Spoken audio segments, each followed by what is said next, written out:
ሰላም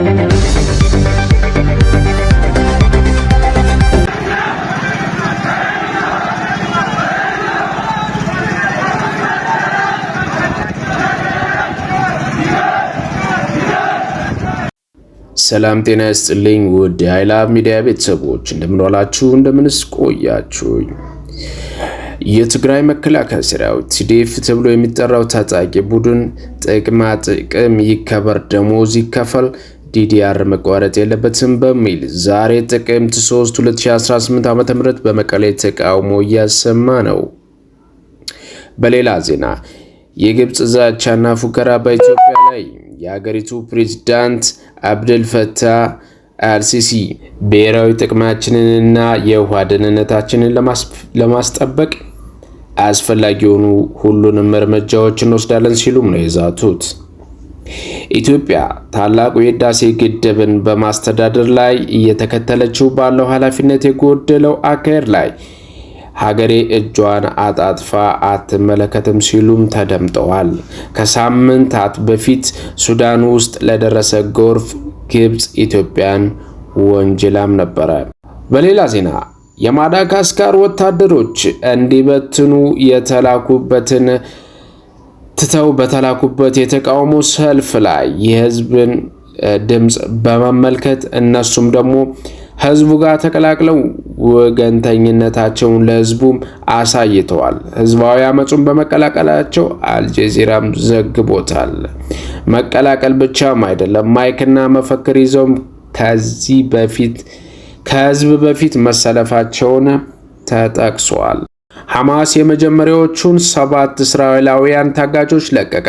በሐማስ በእስራኤል መካከል የተደረሰው የተኩስ አቁም ስምምነት ተከትሎ ሐማስ የመጀመሪያዎቹን 7 እስራኤላውያን ታጋቾች በዛሬው ዕለት መልቀቁን እስራኤል አስታውቃለች።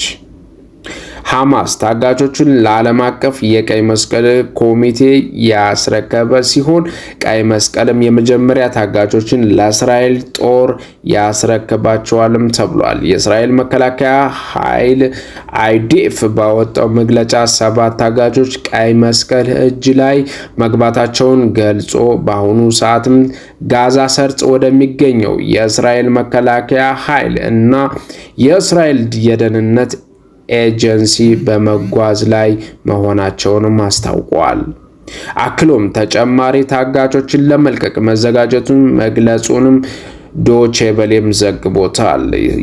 የሰባቱ ታጋቾች የመለቀቃቸውን ዜና በእስራኤል ታላቅ ደስታ ፈጥሯል የተባለ ሲሆን በሀገሪቱ ውስጥ በሚገኙ የህዝብ መሰብሰቢያ ስፍራዎች ላይም በ10 ሺዎች የሚቆጠሩ ሰዎች የርክክቡን ሂደት እየተከታተሉ መሆኑን ዘገባው አመልክቷል። በተጨማሪ በቴል አቪቭ በሚገኙ ታጋቾች ላይ አደባባይ ሆስት ስኩዌር ላይ ታላቅ ዝግጅት ተደርጓልም ተብሏል። በቅርቡ እስራኤልና ሐማስ የጋዛ ጦርነት ለማስቆም የመጀመሪያውን ተኩስ አቁም ስምምነት ላይ መድረሳቸውን ይታወቃል። ስምምነቱም በ10 ሺዎች የሚቆጠሩ ሰዎችን ህይወት የቀጠፈውን የመካከለኛው ምስራቅ አብዛኛው ክፍል ያናጋውን እና ሁሉንም ዓመት የዘለቀውን ደም አፋሳሽ ጦርነት ይቋጫልን በሚል ተስፋም ተጥሎበታል። ውድ የኃይላብ ሚዲያ ቤተሰቦች ታማኝና ፈጣን መረጃዎች እንዲደርሷችሁ ቪዲዮውን ላይክ አድርጋችሁ ቻናሉንም ሰብስክራይብ ብታደርጉ ታማኝ ፈጣን መረጃዎችን የምታገኙ ይሆናል። በቀጣይ በአዲስ ዜና እስክንገናኝ ሰላማችሁ ብዝት ይበልልን። እንወዳችኋለን። ቻው ቻው።